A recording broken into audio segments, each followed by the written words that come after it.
Selamat siang Ibu dan teman-teman. Dalam video ini, kami dari kelompok 13 akan mempresentasikan hasil kerja kelompok kami yang bertemakan strategi pembelajaran kontekstual. Kami dari kelompok 13 beranggotakan 3 orang. Yang pertama, Suprisyadai Teruleo sebagai pemateri pertama. Yang kedua, Carolina Nelsi Salut sebagai moderator dan pemateri kedua. Yang ketiga, Yulia De Jesus sebagai pemateri ketiga. Sub-sub materi yang akan kami bahas yaitu yang pertama, pengertian pembelajaran kontekstual. Yang kedua, tujuan dan manfaat pembelajaran kontekstual. Yang ketiga, strategi guru dalam pembelajaran kontekstual. Yang keempat, asas-asas dalam pembelajaran kontekstual. Untuk tidak memperpanjang waktu, kami langsung saja masuk pada pembahasan materi. Kesempatan pertama saya berikan kepada pemateri pertama. Halo teman-teman, perkenalkan saya Suprisyadai Teruleo. Kali ini saya akan membawakan materi pertama, itu saya akan membawakan mengenai strategi pembelajaran kontekstual. Nah, pada kesempatan kali ini saya akan bahas mengenai apa sih sebenarnya pembelajaran kontekstual itu. Nah, pembelajaran kontekstual atau juga yang kita kenal dengan contextual teaching and learning adalah suatu strategi mengajar di mana konsep yang sedang dipelajari diberikan dalam situasi nyata sehingga siswa memahami konsep tersebut dan melihat keterkaitannya dalam penggunaannya di kehidupan sehari-hari. Nah, pembelajaran kontekstual juga adalah pembelajaran yang menekankan kepada proses keterlibatan siswa untuk dapat menemukan materi yang dipelajari dan menghubungkan dengan situasi kehidupan nyata, sehingga mendorong siswa untuk dapat menerapkannya dalam kehidupan mereka. Pembelajaran kontekstual juga ini merupakan pembelajaran yang melibatkan siswa secara penuh dalam proses pembelajarannya.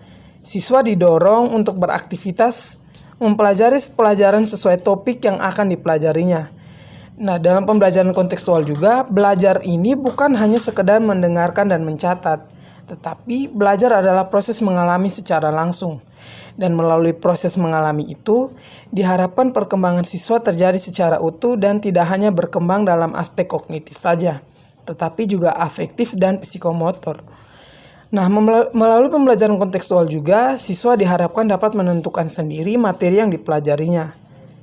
Nah, pembelajaran kontekstual ini merupakan suatu model pembelajaran yang memberikan fasilitas kegiatan belajar siswa untuk mencari, mengolah, dan menemukan pengalaman belajar yang lebih bersifat konkret melalui keterlibatan aktivitas siswa dalam mencoba, melakukan, dan mengalami sendiri.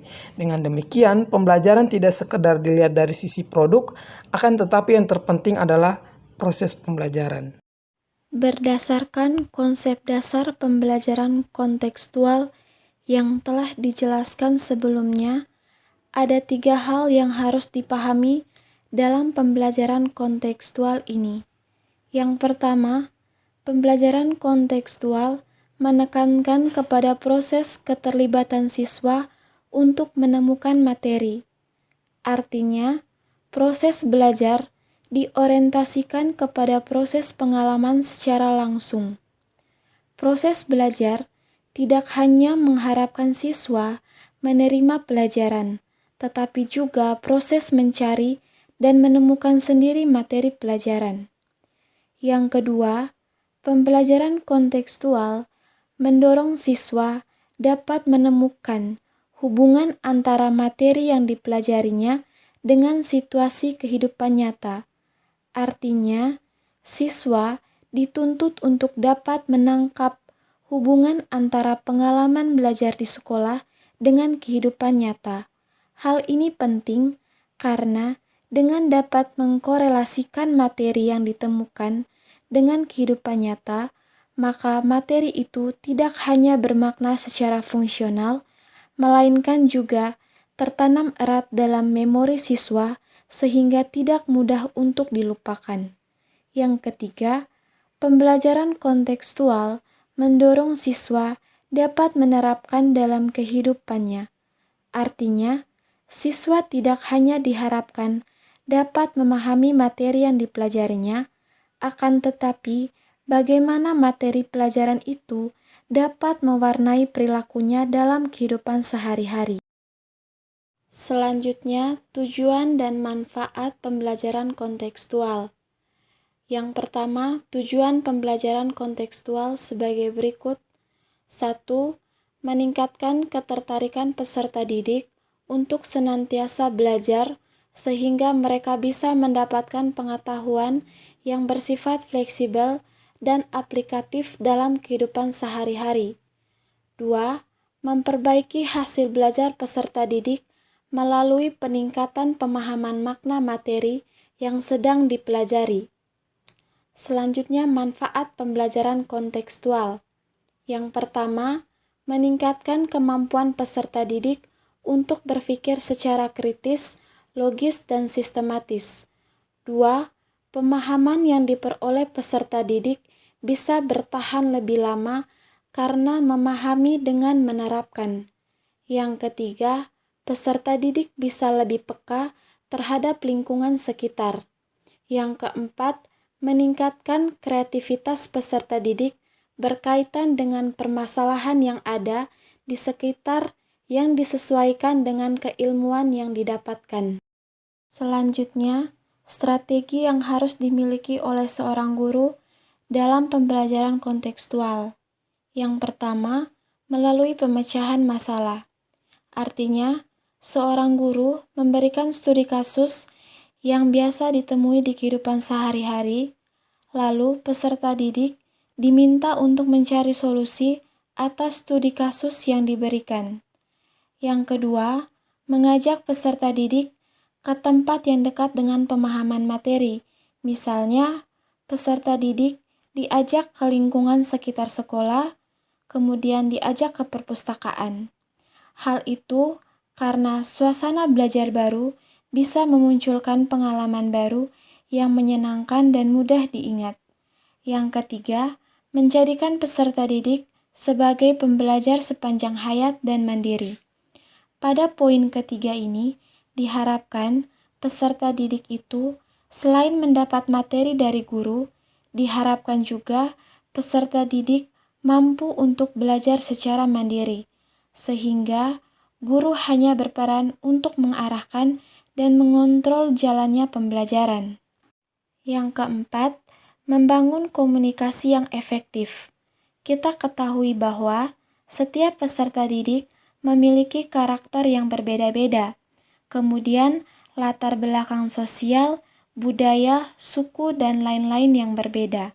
Jadi, seorang guru harus mampu membangun komunikasi yang bisa diterima oleh semua peserta didik di dalam sebuah kelas. Komunikasi yang dijalin oleh seorang guru pada peserta didiknya akan mempengaruhi tingkat ketertarikan pada materi yang diajarkan. Yang kelima, memberikan penilaian yang otentik pada peserta didik. Penilaian tersebut bisa membantu guru dalam memetakan tingkat kemampuan dan motivasi peserta didik selama pembelajaran.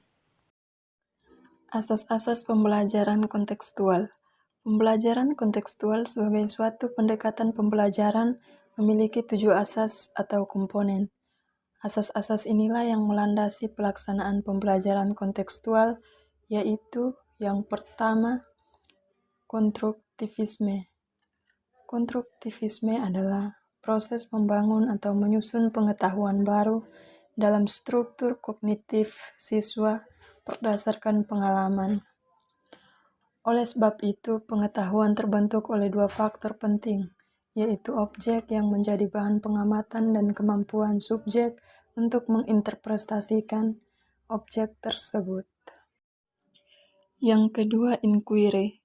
Inquiry berarti proses pembelajaran didasarkan pada pencairan dan penemuan melalui proses berpikir secara sistematis. Pengetahuan bukanlah sejumlah fakta hasil mengingat, akan tetapi hasil dari proses menemukan sendiri. Dengan demikian, dalam proses perencanaan, guru bukanlah mempersiapkan sejumlah materi yang harus dihafal, akan tetapi merancang pembelajaran yang memungkinkan siswa dapat menemukan sendiri materi yang harus dipahaminya. Yang ketiga, bertanya. Belajar pada hakikatnya adalah bertanya dan menjawab pertanyaan. Bertanya dapat dipandang sebagai refleksi dari keingintahuan setiap individu, sedangkan menjawab pertanyaan mencerminkan kemampuan seseorang dalam berpikir. Dalam pembelajaran kontekstual, guru tidak menyampaikan informasi begitu saja, melainkan memancing agar siswa dapat menemukan sendiri.